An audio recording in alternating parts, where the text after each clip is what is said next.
and fully God, have to acknowledge or hallow, revere, or extol the name of the Father. Remember again that Jesus was speaking to a group of Jews. And those Jews were present at the Mount, and he was talking to them in the cultural context in which they resided. To the Jews, and frankly, I think everybody should observe this. To the Jews, especially in that time, names were very, very important. Between all the various names of God, there was like 16 names of God. He's not just God, he's Father, he's Yahweh, he's Jehovah-Jireh, Jehovah-Nisi, Jehovah-Sidkenu. He has lots of names. When Jews used names in that time, they weren't just saying God. They were speaking about the names of God, which reflected the various character attributes of God. And so saying God, or hallowing the name of God, was huge to the Jews, and consequently, it was huge to Jesus, and it should be huge to us. That's why the dirtiest curse word in the world is not the F word. It's taking the name of God in vain.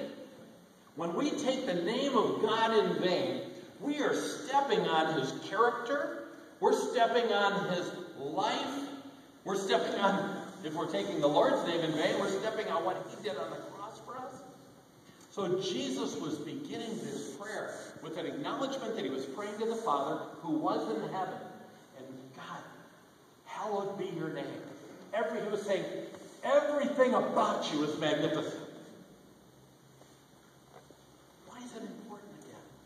Because so often we move from our workplace or maybe home with the kids, and we go to our prayer time, and we got just a couple minutes.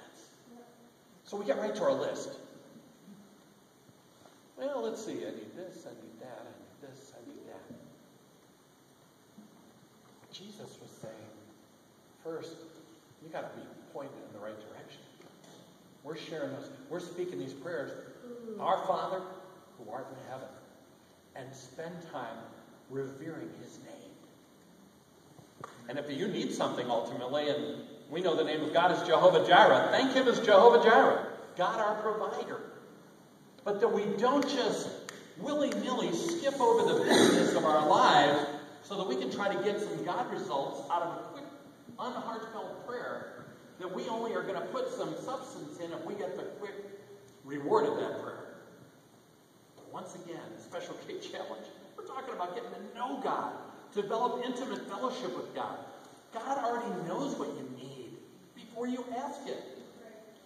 So he's not looking for you to tell him. He's looking to find out if you know who he is. Because if you don't know who he is, how can you believe he can deliver?